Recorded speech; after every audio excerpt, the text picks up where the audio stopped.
Good morning, good afternoon, good evening. Thanks for joining us today, depending on your time zone. Really excited to have you out here today. So we are going to be talking about app modernization and walk you through the different kinds of patterns and, hopefully help answer questions like which one's right for you. So to do that, we are joined today. So myself, Prithpal Vogel, I'm part of the Apigee/Google Cloud product management team, and I drive a few different product areas for the company, especially one in particular that's relevant is I manage all of our Pivotal Cloud Foundry integrations that we have from an Apigee perspective. And our partner in crime today is Sean. Sean, over to you. Yeah, hi, thanks, Prithpal. My name's Sean Anderson, and I am a application transformation practice lead at Pivotal. And what that means is I help customers transform their applications from legacy monolith applications to modern applications that run on Pivotal Cloud Foundry and take advantage of all the benefits therein. So, Sean, this is a pretty important area. It's very much top of mind for many customers that I talk to on a frequent basis. So let me just kind of walk through, for the benefit of the participants, the agenda here. So we're going to talk about why modernize. Let's see what we can do with a monolith. I know you have some interesting insights out there, Sean. Then we'll get into why API management and, why that as a strategy has been working out for many of our customers.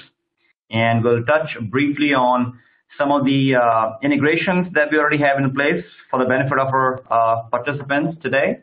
Talk about the customer benefits, and we'll be taking questions as we go along, but we may have some more time towards the end for some Q&A over the webinar channel as well. So at this point in time, I'm going to turn it over to you, Sean. Take it away. Great. Okay. So we have a short amount of time, so I'll be skipping fairly quickly through some of these questions, like what is Pivotal Cloud Foundry? That probably will take more time to answer than we have on this call, but at least at a high level, we'll be able to answer that in simple terms that Cloud Foundry is a platform for developing and running cloud applications. That's pretty simple, but really what that means is, guided by Cloud Foundry principles, we aim to help enable developer productivity through operational efficiency and also enhance security posture. And I'll talk a little bit more later on why that's important, but that's the basics of Cloud Foundry, is to try to get your developers and your applications to bring value to the business as quickly as possible. So I think most people on the call are experienced with the traditional application lifecycle. It's often very lengthy and complex.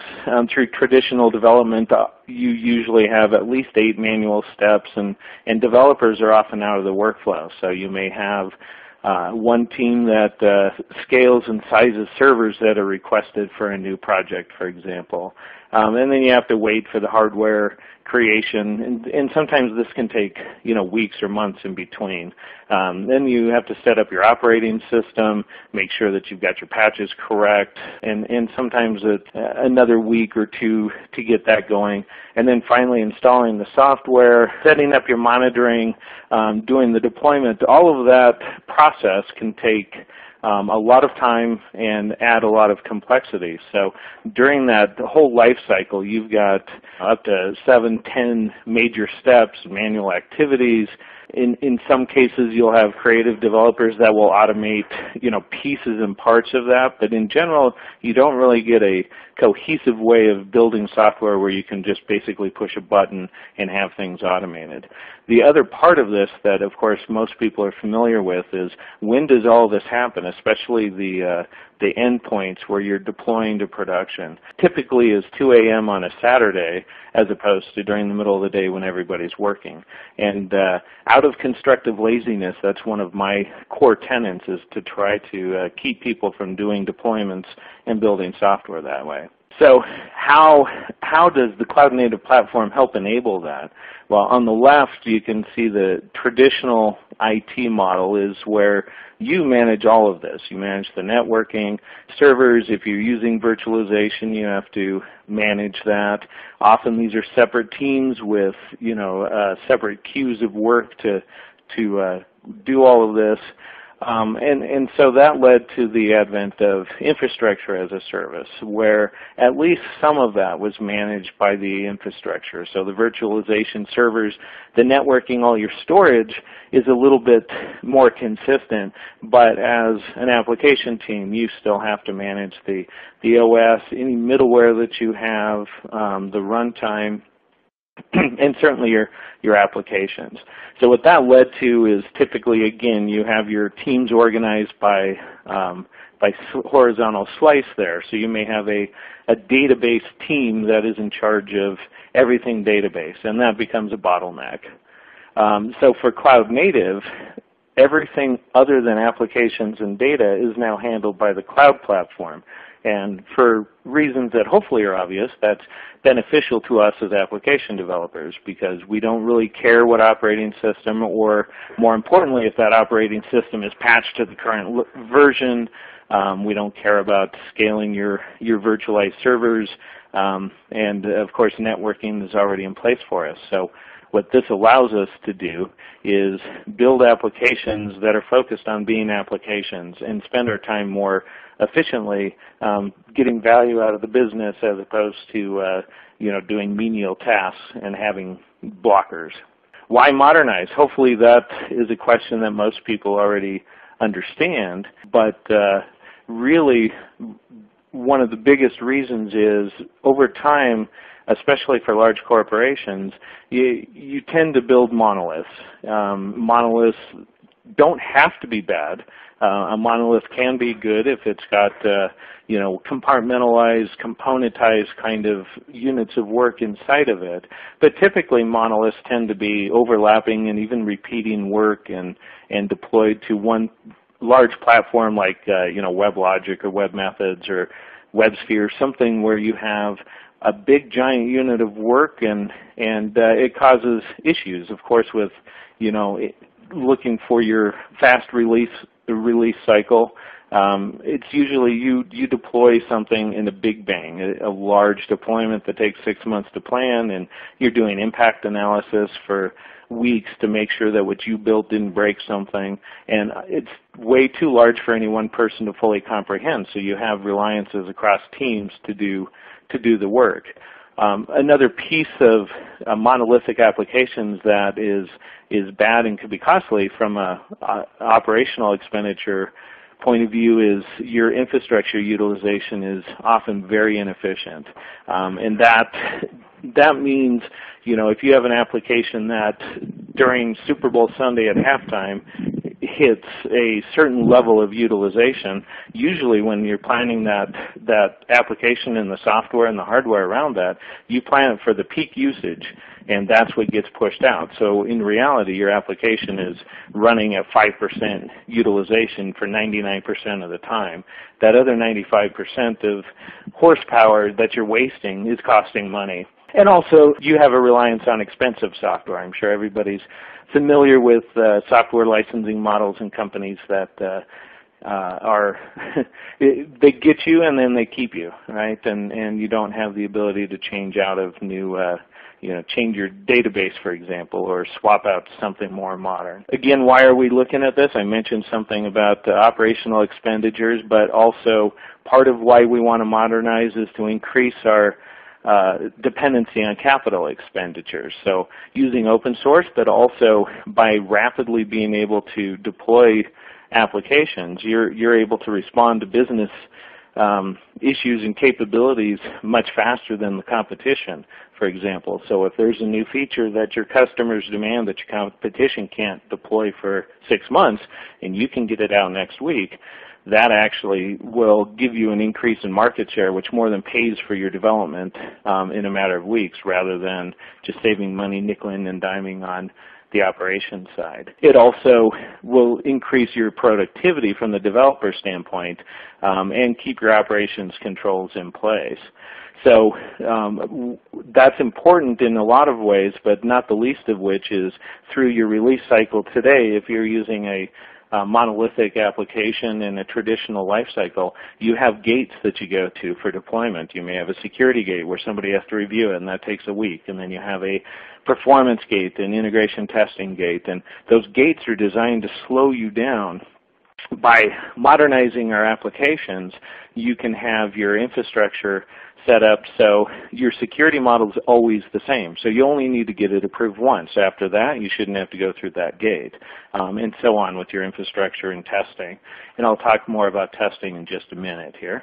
So in Pivotal, we have two terms, one replatforming and one modernization.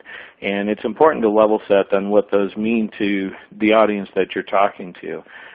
In my case, I think of replatforming as basically doing the bare minimum you can for an application to get it to run on Cloud Foundry. That may mean that you're making changes to the logging so it uses Cloud Foundry's event stream for logging, but it also may mean that you're making some changes to configuration, things like that. But you're trying to do just the bare minimum to get an existing application up and running on Cloud Foundry to take advantage of the platform and also the automated CI/CD process for deployment. But that's where that stops. The next step is modernization, which is where we're really looking at organizing the functionality or organizing your applications by functionality in business context. So this is more of the domain-driven design to make it more compliant to 12-factor services, so you're really taking advantage of your full infrastructure.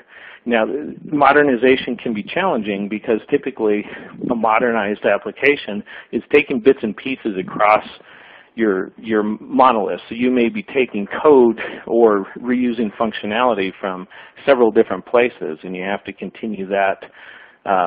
Keep your application up and running. Your monolith needs to be running as you're building these.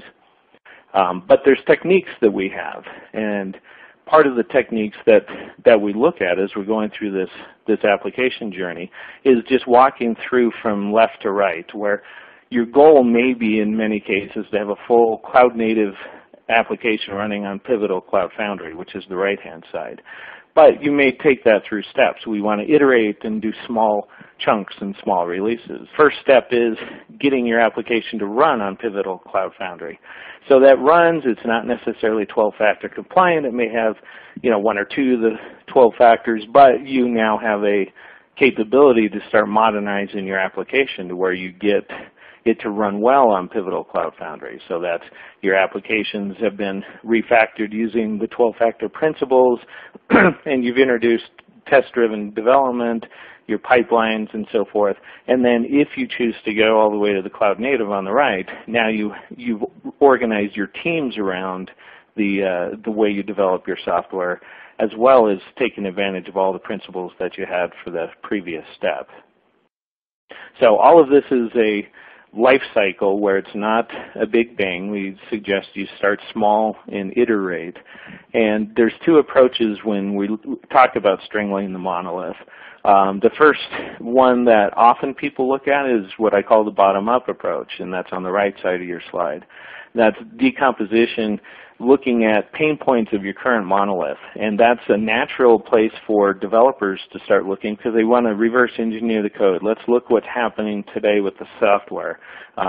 Let's even parse your text if it's a COBOL application, for example. Let's just run it through a text parser and see what's there and get analytics. But that's starting with what's existing.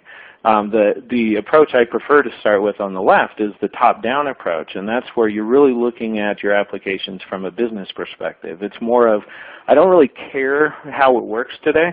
I want to care about what it's doing. And through this perspective, you get a little bit more ubiquitous language out of it. So both the business and the non-technical people then understand what we're talking about on the technical side from a domain standpoint, and also a functionality standpoint. So it's more important to know what the application is supposed to do for a business than how it's been doing it so far. Hey, couple of quick points. I think these are topics which I run into a lot. Maybe helpful to kind of maybe re-look at some of the things here. So just curious, in your experience when you're talking to customers, do they understand the differences between? I think you articulated in a very great way about the differences between replatforming and modernization, right? So I have two questions for you. One is, do you believe in your experience that customers actually understand the difference between these two? And when it comes to monoliths, right, because that's the big beast that we're dealing with, especially when it comes to modernization, do they have a pretty good grip on, the kind of problems monolith creates and how important it is to be able to decompose that? Yeah, those are good questions. And answering it backwards, from the monolith standpoint, I think most customers at least start out understanding that there's some pain, but until they have a perspective of there's better ways to do this to alleviate the pain, they often don't realize how much pain they have. Especially because I've been working on this application for the past 7 years, and this is just the way we do things. But there's always frustration. So I think understanding the pain of a monolith is there, but knowing how to break out of that is not always there. As far as replatforming and modernization, I think at first most customers think of them as one and the same. Hey, if I get things running on the cloud, then I've modernized it. And that's why the journey that we typically go through is important, so you can realize there's a lot of benefits that you'll get by modernizing that you don't necessarily see just by replatforming.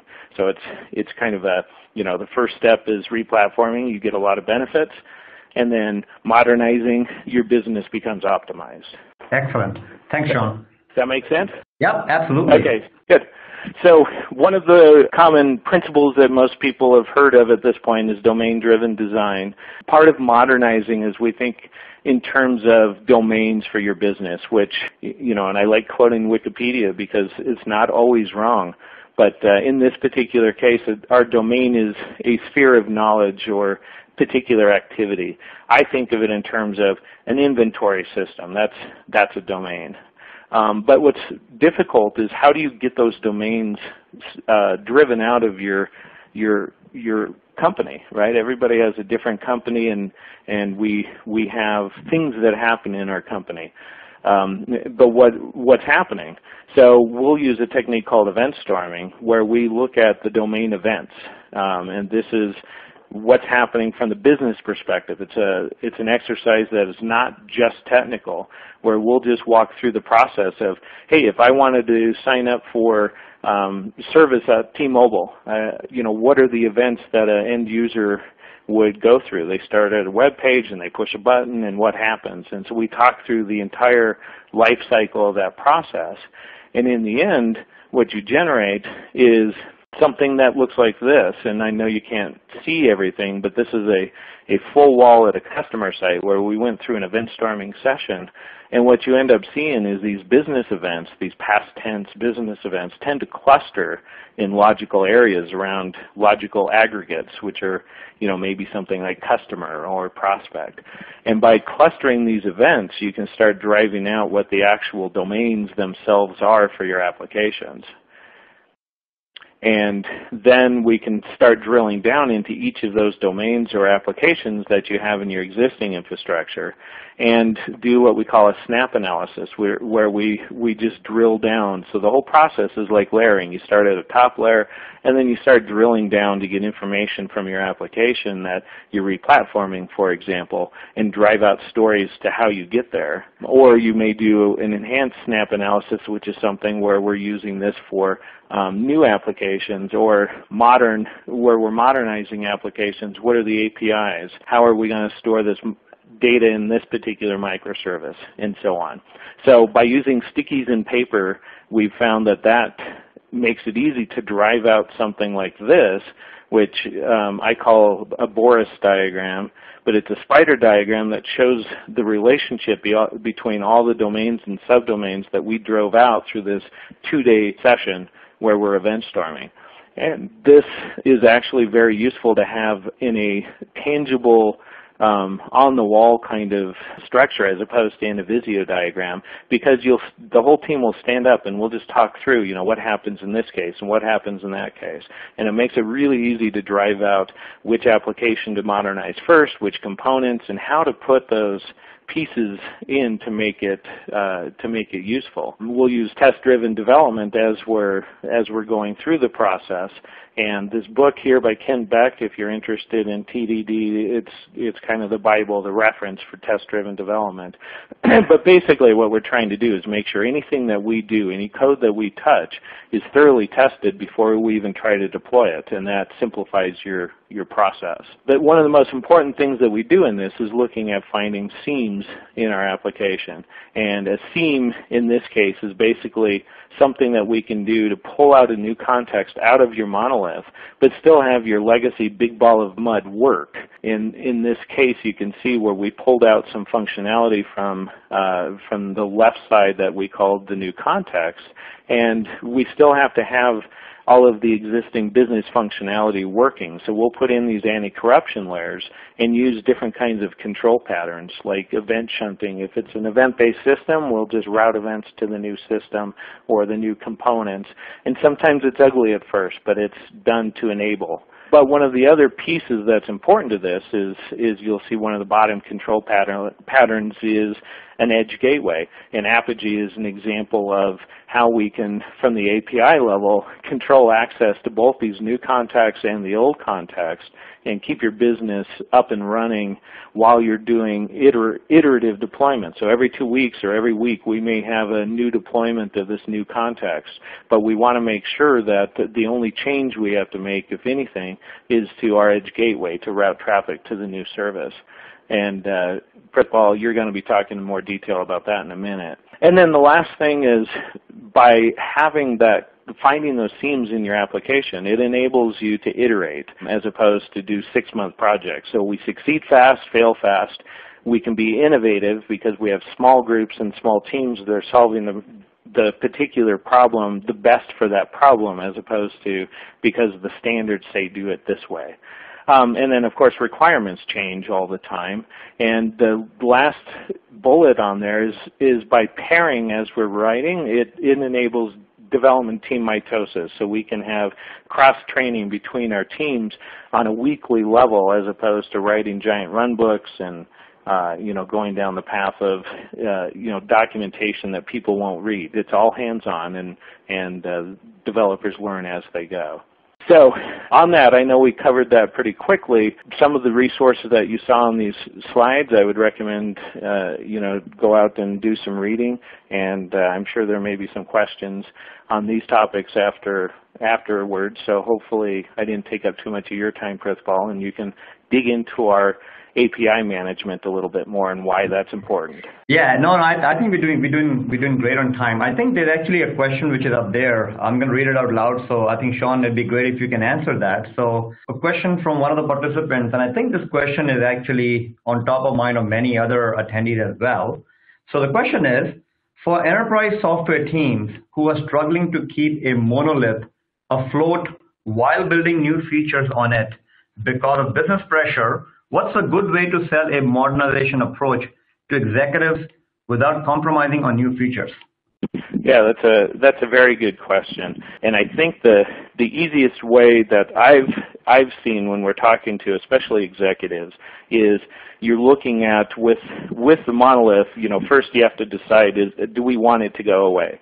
And if the answer is yes, at some point the monolith has to go away, you have two choices. You either do a big bang approach where you essentially rewrite the entire monolith while the existing monolith is still running the business, and then 6 months to a year, 2 years down the road, you deploy that. And that's not really feasible because there's always changing business requirements. How do you keep them in sync? And so by explaining how we can carve out chunks and find the seams in your monolith and start pulling those out, it's much easier to swallow, where you're investing small bits at a time and you're seeing quick results. And that's the biggest key is in 2 weeks I can show you honest results that are in production. It may not be solving all your problems, but at least it's better than it was. And we go through that iteration path. So there's no surprise, and you can react quickly. Excellent. Excellent. Awesome. All right. So thanks for walking us through some of the decision making, some of the design patterns and process patterns rather, in how you go from replatforming to modernization. So let's now maybe shift the focus to API management and what role does that potentially play in an app modernization strategy.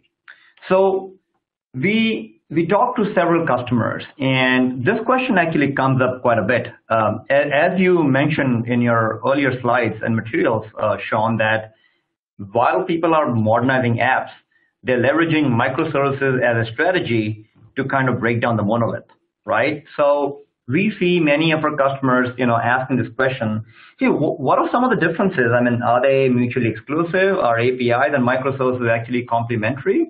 So in our experience, they're actually very complementary.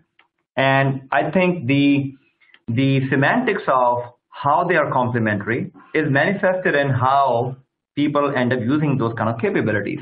So let's examine very quickly, let's examine a monolith e-commerce system, which may be built, years back, but has some kind of a API endpoint to it. Maybe there's some kind of middleware technologies in there, some kind of ESB, but there is an API endpoint, which is the contract by which consumers use that monolith. We feel, and we see this thing commonly across many customers, that as microservices continue to be ramped up and developed, there are going to be phases in their life cycle where they have to be exchanged outside the departmental boundaries. In some cases, some of those microservices also are offered up as capabilities by the enterprise across the enterprise boundary, right? Maybe to partners, maybe powering mobile apps. And we feel that the API-oriented approach in exposing the microservice has its salient benefits, such as, the ability to, first off, shield the complexity from consumers. So what do I really mean by when I say that? What we mean by that is, at the end of the day, as you're replatforming and you're moving towards a microservices-based architecture, the API helps you set up a nice, clean contract which consumers, in this case, mobile apps, your partners, or some citizen developers can get used to, can get acclimatized to, and start using it to access your microservices. So it helps you shield, the microservices complexity, because let's face it, in real life, as you're going from monolith to microservices and you're replatforming and then you're modernizing, there are going to be phases in your life cycle where business as usual has to continue, even though IT is transforming itself. Some of those aspects are optional. The other aspect around the installation process that we talk about out here is, with an API endpoint, you have the ability to be able to make changes at your own pace with your microservices. So that becomes a very, very important paradigm.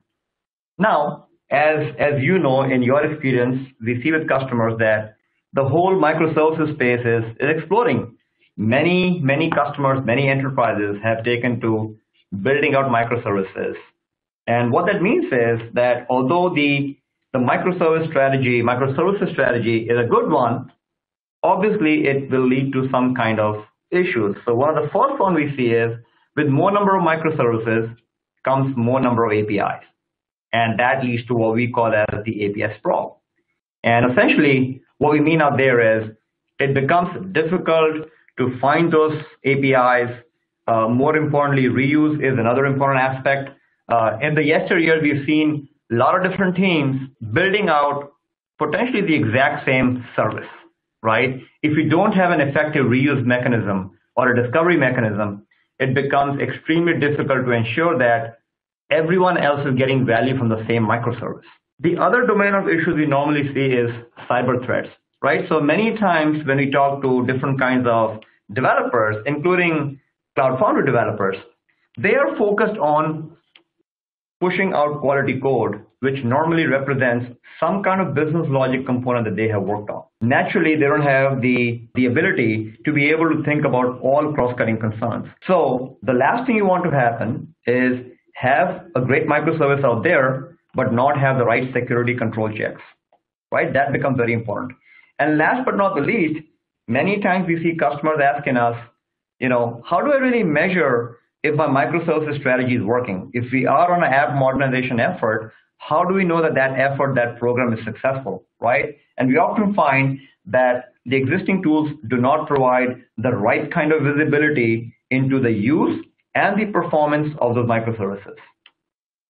So what does Apigee bring to the table? Well, Apigee has an API platform. It has been powering many API programs on the planet. We've been around for a long time, obviously part of Google now, and we continue to grow the number of customers on a daily basis. And if you look at the platform, it's a highly distributed, scalable, purpose-built API platform, which can work completely in the cloud. So we offer it as a software as a service. Our customers can run it completely on premises. So it's a single code base. So they have the choice of taking the exact same software that we host for our customers. They can deploy it in their data centers across multiple data centers and an active setup, or they can actually leverage us in a hybrid model where most of the other services, such as the management, the developer portal, the analytics, could be in the cloud, and we could distribute the gateway in their data centers to support a variety of different kinds of deployment models. So that's the technology powering the Apigee API platform. Okay, so let's take a quick peek at some of the high-level services. One of the big differentiators from an API management platform perspective is the comprehensiveness of all the capabilities that we offer. So again, we're not going to spend time going through each one of them, but you can see it's a pretty big eye chart of the different functional areas. So the secure API runtime, that's the gateway layer, where you can see we have over 30 different out-of-the-box policies to be able to do things such as traffic management, which means let's say you have 10 microservices or 100 microservices, and you want to assign some kind of a quota in terms of how much of that do people use. Maybe that's tied to some kind of a subscription model. You can very easily quickly throw in a quota policy, which will automatically, for all the APIs exposed by the microservices, ensure that only the fair share of usage gets allowed on those microservices, right? That's one example of traffic management. Then we have different kinds of policies for security. If you want to secure everything using OAuth, SAML, control a set of IP address ranges, threat protection, etc. We also have functional categories around mediation, transformation. So 30 different out-of-the-box policies to pretty much do a broad-based set of things with APIs. And more importantly, the platform is extensible. So what that means is if none of the policies that we offer are enough for our customers, they can actually use the platform and go and author their own policies. So that's the lower level of the stack. Higher up, as you can see, there are different categories out there. You see the developer aspect of it, which means an API portal through which app developers can come in and discover the APIs. They can use them. They can build apps against them. Analytics gives you the end-to-end visibility into the entire API program, whether your focus seems to be operational in nature, if it is business metrics or developer engagement metrics, you have the end-to-end visibility. Okay, so it's a very comprehensive API management platform, and we have many customers who use this thing, use the platform along with Pivotal Cloud Foundry. One of the things that we try to do as we're iterating, building software and modernizing the monolith is we may have cases where we want to do some sort of canary testing, for example, where here's the new, the new modern part of the application, but we don't necessarily want to turn it on to all of the end users at the same time. Is that where you would use the throttling to be able to route some to the canary test, to the new app, and then have everything else routed to the existing systems? Yeah, so I think what you're describing is something more in the lines of blue-green deployments, if you would, right? In this case, when we talk about throttling, I think there are two different flavors to it, Sean. One is where customers want to do generic system-wide spike arrest. So as an example, many of our customers that we talk to have use cases where they may say, really on the back end of things, when Apigee proxies request to our APIs, we can only process 100 transactions per second. That's our limit of how we have deployed in general. So they could very well use a spike arrest policy to say, great, just cap that limit, and the Apigee platform, just by the virtue of them adding that policy, will automatically throttle the request and not let anything more than 100 transactions per second go to the backend. That's one kind of traffic management. The other kind of traffic management that we see is around distributed quotas, which means they can essentially, within the Apigee ecosystem, you can create what we call as API products.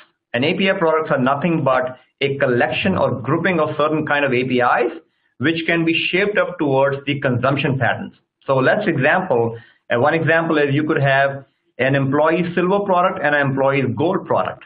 And really what you're saying is the employee silver product will give you read-only access to all the employee and some other account APIs, and maybe you can access them at 100 times a minute.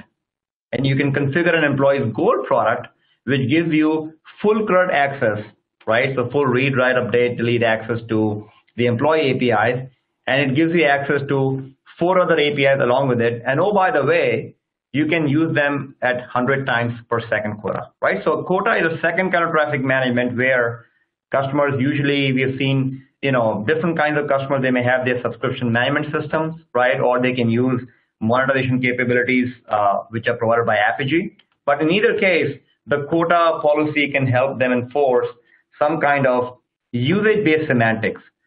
We do have support for blue-green deployments as well, where we may have certain set of customers where, as you mentioned, Sean, where, hey, I have a new release which is coming out there, but we only want to be able to route maybe the 10% of traffic out there right now and see how that goes and slowly move them over to version 1.1 completely at a specific ramp. Excellent. All right. So let's talk about, we looked at what the Apigee platform is and the capabilities of that. So Apigee provides the API layer for microservices, right? So you looked at the technology, you looked at the gateway. We have all kinds of capabilities within the gateway and the platform to be able to provide API management. And we learned this thing early on. In fact, we've had a hybrid architecture for more than 2 years, where we have what we call as the enterprise gateway. So this is a gateway which is used by our customers in the cloud or on premises. And Apigee has also had a micro gateway, which is purpose-built and shaped for microservices. So with the micro gateway, customers can use us in the cloud completely, and they can deploy these micro gateways in their own data centers, especially for protecting their microservices, and also for use cases where either those APIs cannot be exposed in the cloud, or they have some kind of specific latency concerns. These are some great deployment choices which our customers can leverage today. So a little bit about, well, we've been talking about Pivotal, we've been talking about Apigee. So what have we been doing together? Let's maybe spend a few minutes out here walking through some of the interesting things that the companies have been doing. So if you go to Pivotal's site today, they list 6 strategic partners. Apigee is part of Google. So we are 2 out of the 6 strategic partners that Pivotal works with. We've had a long-standing relationship with Pivotal. We've had integrations which we have rolled out since the last couple of years at different dimensions. So first off, we have integrated our products. What does that mean? That means if you happen to be a Pivotal Cloud Foundry customer, and if you are an Apigee Edge customer, you can leverage 2 of the key integrations that we've built. So the first integration is in the area of route services. If you're a Pivotal customer today and you're using Apigee Edge, you can go to the Pivotal network at network.pivotal.io and download the Apigee Edge service broker tile. And that works whether you're using Apigee Edge in the cloud or Apigee Edge on premises. So you can use a service broker to provide API management. It uses the route services capabilities. And then for customers who are deploying Cloud Foundry in their own data centers or on some kind of a public cloud, we actually also have a BOSH installer for Apigee Edge, which means the same kind of benefits that they leverage and get from BOSH for managing, maintaining, and healing Pivotal Cloud Foundry. In the same way, the BOSH installer for Edge will help deploy. You can deploy Apigee Edge through BOSH on a separate set of VMs, and BOSH will manage all the instances. It will provide the same benefits of management, maintenance, and healing that it does to Pivotal Cloud Foundry today. If you double click a little bit on some of the integrations options that we just spoke about, so the first integration option is through route services. In this case, you can use Apigee Edge Enterprise, whether that happens to be in the cloud or on premises, and you can use the route services-based integration, which is delivered through the service broker to provide API management for microservices. Option number 2 still leverages the exact same service broker, still uses route services, but is more purpose-built in leveraging the Apigee Edge micro gateway. So in this case, the micro gateway is actually running as a Cloud Foundry app natively on the platform, and you can use the micro gateway to protect your API, to protect your microservices, provide traffic management, security, and it pushes analytics into the cloud. So it becomes a great deployment option for customers who are looking at that. A third one, which has actually we've seen a resurgence of this ever since Pivotal Cloud Foundry and Cloud Foundry announced the Meta Build Pack. This is available today for customers as an open source solution, but we're actively working in the product side to roll this thing out. In this case, this is a great way to actually distribute the Apigee Edge micro gateway into the PCF app container. This is a pretty interesting deployment pattern. And the reason for that is it makes it easy to now have the PCF app secure at source, right? So the previous two models are more like a proxy model where the request gets intercepted, it's processed by Apigee and then goes to the app. In this case, there is no routing overhead, there is no route services needed, and the request comes in directly from Cloud Foundry into that app, and Apigee Edge Micro Gateway, which is embedded as part of the container, can actually provide traffic management, security, and pushes analytics up to the cloud. So with that, I want to talk about a customer use case, which has been pretty representative of many of the questions which many other customers have around app modernization, around replatforming. T-Mobile has been a marquee customer both for Apigee and Pivotal Cloud Foundry, and they've been on a journey. They've been on a journey of app modernization for some time. As you know, this is representative of many other significant enterprise customers where they have a lot of investment in on-premises system, legacy apps, which continue to be out there, and now they're on a path to modernize some of these apps as microservices, and they're using Apigee Edge as the API management tier to be successful with the app modernization efforts. So, Sean, I'm going to kind of maybe just converse on this a little bit, because I think it'll be very, very important for customers to hear some of your own personal experience when you work with T-Mobile. As you know, there are a variety of different kinds of use cases that we are solving, but of particular interest to me is the usage services kind of use case. Could you walk us through, what that use case is, what the journey has been like, and how they're using, Pivotal Cloud Foundry for obviously deploying those new microservices, but also importantly using API management as a strategy for insulating themselves against many of the things that they would face otherwise. Just your thoughts, what has been your experience? Sure. So just a high-level overview. At T-Mobile, we were trying to do what I just described earlier, strangling the monolith, right? Pulling out some of the domains and services out of their existing enterprise. And one of those was customer usage. So something as simple as you, as a T-Mobile customer, want to see how many minutes you've used or how much data you've used, or this old system even kept track of how many text messages when they used to bill for that. all of that information is out there, and something that wasn't incredibly difficult to pull out of the monolith. But where it was difficult is there's a lot of business partners that T-Mobile has that are not part of T-Mobile. They may be third-party resellers, like a Walmart or something like that. And the interface that they expect to see for that usage service, for example, for their applications that they use when they're selling T-Mobile plans to their customers, it was a very tightly defined API, and it was unreasonable to expect that as we are changing the back end to make usage service, more modernized and REST-based and using choreography instead of orchestration, all of that needed to still be independent, both security-wise and from an API perspective from the partners.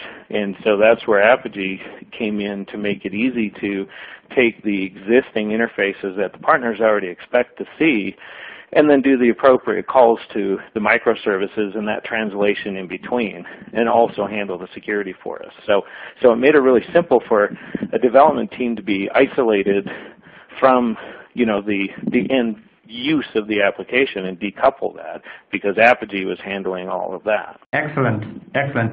So the other question which comes up, and I've seen customers I think many other customers can benefit from that as well.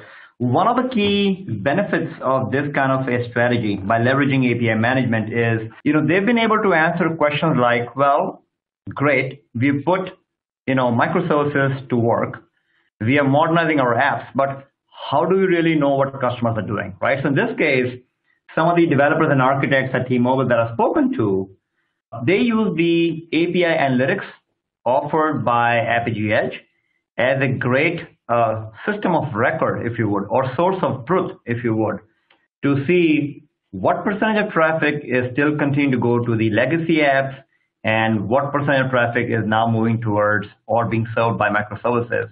So in many instances, they're actually using that kind of data to be able to make some decision points, right? How do the other teams accelerate to move on to microservices? That seems to have worked out really well for them. We have many other customers who are in very similar shoes and are getting the same kind of benefits. So with that, let's move towards the close here. So obviously, with the integration that Apigee provides to Pivotal Cloud Foundry, there are several benefits that are passed on both for the developers and operators, right? As we discussed earlier, we use a lot of different out-of-the-box policies which are there within Apigee Edge to provide things such as traffic management and security capabilities to the apps and microservices. You can also go upstream and then use some of the monetization capabilities which are also built into the Apigee platform to, if that's the model that works for you, to start making money on your APIs, right? You have lots of other abilities such as a developer portal to ensure that, upstream adoption of the microservices is triggered by, mobile apps or any other apps by partners that are being built. The developer portal gives them that kind of capability to be able to go in and, understand how the APIs work and start using them. Obviously, from an operator perspective, we have different kind of deployment patterns. Apigee Edge could be a layer sitting completely in front, as you saw on the last slide. You can also use it through route services to weave in API management as you need to. And with the Meta Build Pack deployment model, you can distribute API management and runtime embedded into the PC web containers. More importantly, for customers who are maintaining and managing their own PCF deployments through BOSH, they can also leverage the Apigee Edge BOSH installer for doing that kind of self-healing management, maintenance, etc. So a lot of benefits for developers and operators. And ultimately, we've been talking about this for a long time. It really powers the digital value chain, right? So anything that's being built has to have a consumption focus. And you can see with what Sean presented today, Cloud Foundry, Pivotal Cloud Foundry is a great cloud-native platform which gives the ability to rapidly build these services, right? New microservices which power different kinds of experiences. The Apigee API platform, Apigee Edge, will give the ability for you to be able to take those APIs, manage them, provide some extremely curated experiences delivered through the app to the end users. So this is a great win-win combination, and want to highlight some key takeaways for our attendees today. So I'll let you take the first two, Sean, if you just want to hit on them, and then I'll talk about the remainder three. So the first takeaway is modernizing your applications can have a huge return on the investment. And to add on that, it doesn't necessarily mean it's a huge risk up front and a huge reward at the end. By using the techniques we talked about here, you can modernize your applications incrementally and see it start to pay for itself over time. And that kind of leads to the second piece, where it doesn't have to be hard. That's the whole key to this, where the reason people don't start this is because they have a big giant monolith and it's like your teenager trying to clean their room. You don't know where to start. And so in this case, we're saying just go to the corner and start focusing on one small thing and build your application iteratively. And that's how you eat that elephant one bite at a time. I think that's a great analogy. I think I like the analogy that you used out there. And I think that's kind of what we see as well in many of our existing customer base, right? With most of the customers who have a very successful and thriving API program, it's all about pick that one use case, that high-touch, high-visible use case. Don't boil the ocean. Start rolling out, API management on top of that, and start to get some benefits, right? So those are quick wins for many enterprises. So some of the other takeaways that we'll call out is, as we saw, APIs and microservices are complementary, right? APIs provide a great mechanism to shield the complexity. It's the way that you want to expose your microservices, and many of the benefits are automatically passed to you. When you talk about strategy, and we looked at the T-Mobile example, just like it's working for them, the same strategy is working for many other customers, right? Use API management as you transition into microservices so it can help you insulate and buffer the complexity that you're dealing with on the right-hand side, which is taking the existing monolith or legacy apps, and as you're morphing them into modern microservices, having an API management as a layer will give you that insulation to continue doing business as usual, continue meeting your SLAs with your customers. That's the most important thing, right? And we have several other examples of other enterprise customers who are using this approach successfully today. So hopefully that was helpful for you. Hopefully all the attendees learned something from the webinar. I can be reached at my Twitter handle @pbogiel, and we'll be around here and maybe answer some of the questions which came up. So I think we still have a few more minutes. If you haven't asked your question, go ahead and ask that on the question panel, and then we will start answering those questions as they come along. But Sean, I really want to take the opportunity to thank you for contributing to this webinar. I think this has been a topic of pretty good interest amongst many customers, many questions which I think hopefully got answered today by some of the material that we covered. And hopefully they're able to take these kind of design patterns in the decision making and use some of the techniques that you described to be able to justify the value of app modernization and how they can use API management as a strategy to be successful in that initiative. So once again, thanks for your time, and we really appreciate all the attendees for taking the time out of the busy day and attending this. Thanks so much. And then we'll have the slides which will be posted and emailed to you within the next week or so. Thank you, everybody.